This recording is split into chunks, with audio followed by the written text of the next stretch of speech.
আলিপুরদুয়ারের চা বাগানগুলিকে ঘিরে এবার সরব হলেন মনোজ টিগ্গা। তিনি বলেন, কোনো মালিক আর বিনা নোটিশে চা বাগান বন্ধ করে চলে যেতে পারবেন না। পাশাপাশি বাগানে ফাইন্যান্সার ঢুকিয়ে শ্রমিকদের শোষণ করার ঘটনাও আর বরদাস্ত করা হবে না। তিনি অভিযোগ করেন, বহু ক্ষেত্রে শ্রমিকদের পিএফ জমা পড়ছে না, গ্র্যাচুইটির সুবিধা মিলছে না, স্বাস্থ্য পরিষেবাতেও একাধিক সমস্যা রয়েছে।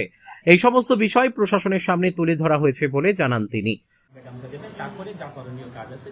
কোন কোন দুর্নীতি নিয়ে কথা হলো? দুর্নীতি স্পেসিফিক কিছু অভিযোগ জানাবেন? দেখুন, জেলা পরিষদে 18 থেকে 23 থেকে 25 কত টাকা এসেছে, কি কাজ হয়েছে, সেই রকম আমরা কিন্তু জেলা পরিষদ থেকে সেই কাজগুলো আমরা চোখে পড়েনি।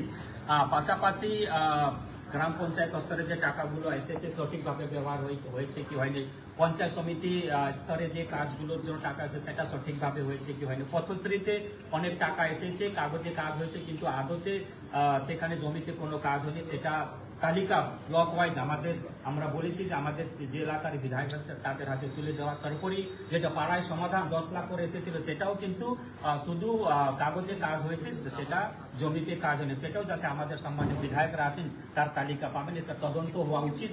যারা এই ধরনের সরকারি টাকা নয়ছয় করেছে তাদের বিরুদ্ধে আইনত ব্যবস্থা সেটা করতে হবে, এবং যারা কাজ না করে টাকা তুলে নিয়ে গেছে সেই টাকাগুলো কিন্তু দিতে হবে।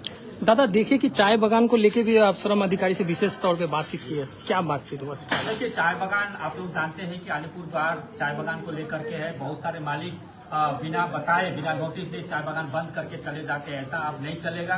और वो बागान में फाइनेंसर घुसा करके और श्रमिकों का शोषण वो भी नहीं चलेगा। ठीक है, पीएफ का पैसा जमा नहीं होता, ग्रेजुटी नहीं होता, आवास को लेकर के स्वास्थ्य सारा जो समस्या है, इस समस्या को हम लोगों ने यहाँ पर रखा है। जो विगत दिनों में जो काम हुआ है, आने वाला दिन में इस तरह का काम नहीं चलेगा। आप चाहे श्रमिकों का शोषण करेंगे, वो शोषण नहीं चलेगा। आप सटीक रिपोर्ट दीजिए, कौन बागान बंद है, कौन सीख है, सटीक रिपोर्ट लाए, ताकि हम आने वाला समय में सरकार से, जो लेबर डिपार्टमेंट बनेगी, सरकार से बातचीत करके हम चाय बागान का समस्या को समाधान परमानेंटली करना चाहते हैं। हम किसी भी श्रमिक को अंधेरे में रात करके काम नहीं करना चाहते। उनका जो समस्या है उस समस्या का समाधान हम सबको मिल करके परमानेंटली करेंगे। इस दिशा में आगे काम करना पड़ेगा। इस काम को करने के लिए लेबर डिपार्टमेंट को आगे आना पड़ेगा, और हम लोगों से जो सहायता बन पड़ेगा एमपी के रूप में, एमएलए के रूप में, वो सहयोग हम पूरा करेंगे। लेकिन किसी भी प्रकार का चाय बागान को अंधेरा में रख करके वहां पर फाइनेंसर घुसा करके श्रमिकों का शोषण जो 15 साल में हुआ है, अगला दिन ऐसा नहीं चलेगा। इसको हमें 70 माने स्पष्ट रूप से हमारे सभी सम्मानीय শ্রমিকদের অন্ধকারে রেখে কোনো কাজ করা হবে না বলেও তিনি স্পষ্ট করেন।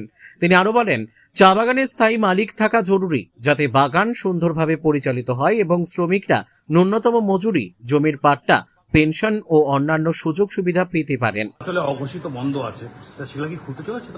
দেখুন, নিশ্চিতভাবে আমরা চাইছি যে এখানে স্থায়ী মালিক হোক। ঠিক আছে, চাষ বাগানগুলো সুন্দরভাবে চলুক। ওই আজকে ঢুকিয়ে দিলাম, 2 দিন কাজ করলো, 2 মাস 2 বছর চালালো, পিএফ এর টাকা মেরে চলে গেল, আবার নতুন লোক আসলো, নতুন মালিক আসলো, নতুন ফাইন্যান্সার আসলো, 2 বছর চালালো, আবার মেরে চলে গেছে।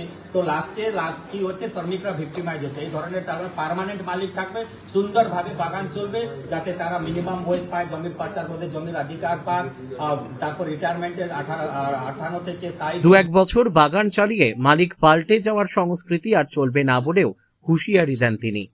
Bureau report, Dooars news 24। এভাবে যদি শিখ থাকে তাহলে কিন্তু সেই কাজগুলো করতে অসুবিধা হবে। তাই সরকারের তরফ থেকে আগামী দিন আমরা কি করতে পারি সেটা যাবতীয় সহযোগিতা আগামী দিন চা বাগানগুলোকে করা হবে, টি ইন্ডাস্ট্রিকে করা হবে, যাতে চা বাগানগুলো বিগত দিনে যে সুন্দরভাবে চলছিল, যাতে চা বাগান সুন্দরগুলো পাক, সুন্দরভাবে চলুক, এবং শ্রমিকদের মুখে হাসি থাকুক, এবং কোনোদিনও তাদের চোখে যাতে জল না হয়, তার জন্য আগামী দিন আমরা কাজ করব, সরকার কাজ করবে। দাদা, বলছি, সেচ দপ্তরের কর্তারাও আজকে ছিলেন, সামনে ফ্লাড সময় আসছে এবং আমাদের এলাকায় বিস্তীর্ণ এলাকা ফ্লাডে, তো ফ্লাড নিয়ে কি বলবেন?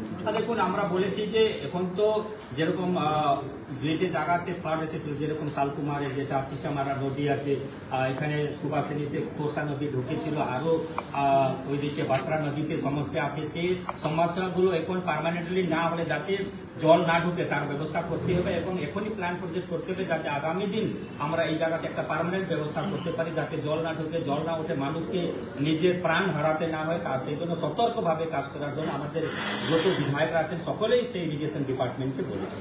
আপনারা বিভিন্ন দুর্নীতির অভিযোগ করলেন, তো আলিপুরদুয়ারের যে দুর্নীতি, সেগুলোর জন্য কি কোনো ইনকোয়ারি কমিটি বা কিছু চিন্তা ভাবনা আছে? সেটা আমরা আমরা সেখানে বলে দিয়েছি আগামী দিন আমরা সকলে লিখিতভাবে আমরা জানাবো, ঠিক আছে। এবং আমরা চাই সব বিধায়ক চেয়েছেন যে বিগত দিনে যে দুর্নীতি হয়েছে তার তদন্ত হোক এবং এই দুর্নীতির সাথে যারা যুক্ত আছেন তাদেরকে দৃষ্টান্তমূলক শাস্তি দিতে। লিখিতভাবে জানাবেন মানে দাদা? দেখুন লিখিতভাবে মানে কি আমরা তো সরকারে আছি, ঠিক আছে, আমরা বলেছি, তারপরে একটা তো ডকুমেন্টেশন রাখতে হয়। আমরা জানাবো ম্যাডামকে যে এই ডিপার্টমেন্টে দুর্নীতি হয়েছে, লিখিতভাবে তার একটা ডকুমেন্টেশন থাকবে। সেটা জেলা পরিষদের দুর্নীতি হয়েছে, পঞ্চায়েতে দুর্নীতি হয়েছে, পঞ্চায়েত সমিতিতে দুর্নীতি হয়েছে, শিক্ষা দপ্তরে কোথায় দুর্নীতি হয়েছে সেটা আমরা নিশ্চিতভাবে ডিএম ম্যাডামের দৃষ্টিতে আনবো, গোচরে আনবো এবং সেই সাপেক্ষে এই হবে আপনার ইনকোয়ারি হবে। যারা এর সাথে যুক্ত আছেন, যারা দুর্নীতি করেছে, পাবলিকের টাকা নয়ছয় করেছে, গভর্নমেন্টের টাকা নয়ছয় করেছেন, কাজ না করে টাকা তুলে নিয়েছে, তাদের বিরুদ্ধে ব্যবস্থা নিতে হবে। দাদা লাস্ট দিকে ফরেস্টের আধিকারিকরাও ছিল, ফরেস্ট নিয়ে কি আলোচনা? দেখুন ফরেস্ট নিয়ে আমরা আলোচনা করেছি যে যেটা মানুষ এবং বন্য জীবজন্তুর মধ্যে যে সংঘর্ষ হয় সেটা আগামী দিন যেটা সেফ করিডোর তৈরি করে দিয়ে যাতে এটা কম হয় এবং মানুষ যেটা ক্ষতিপূরণ সেটা সময় মতন পায় এবং তার বদলির যে করা হয়েছে সেটা যাতে আগামী দিন ঠিকঠাক, এখন অনেক পেন্ডিং আছে সেগুলো যাতে ঠিকঠাক আগামী দিন সরকার পলিসি ঠিক করবে, কি ধরনের কি হবে আগামী দিনের পলিসি, কি আমাদের সরকারের কি পলিসি ঠিক হবে সে অনুযায়ী আগামী দিন কাজ হবে। অনুজদা লাস্ট প্রশ্ন, আপনি প্রায় 2 বছর হয়ে গেল, 2 বছর বেশি আপনি এমপি হয়েছে, এই প্রথম জেলা শাসকের সঙ্গে আপনি বৈঠক করলেন, অনুভূতিটা কেমন? দেখুন আমি প্রথমবার 2016 সালে বিধায়ক হয়েছিলাম, সে সময় প্রথমবার যখন দেবী প্রসাদ কালাম ছিলেন তখন এই প্রশাসনিক বৈঠকে সুযোগ পেয়েছিলাম। তারপরে এই 9 বছর পরে, দীর্ঘ 9 বছর পরে আমরা এই প্রশাসনের সাথে বলার সুযোগ পেয়েছি। সেটা নিশ্চিত একটা ভালো অনুভূতি আমরা বলতে পারি। সরকার না আসতে এই সুযোগটা আসতোই না। তো পশ্চিমবঙ্গের জনগণকে আমরা আন্তরিক হৃদয় থেকে ধন্যবাদ দিতে চাই যে ওনাদের আশীর্বাদে আজকে আমাদের সম্মানের বিধায়করা আমরা প্রশাসনের সাথে সরাসরি বসে নিজের মনের কথা এবং সাধারণ মানুষের কথা বলতে পেরে নিশ্চিতভাবে সকলেই খুশি আছে। ডিএম সাক্ষাৎ করলেন অবশেষে? হ্যাঁ, সাক্ষাৎ তো করতে হবে।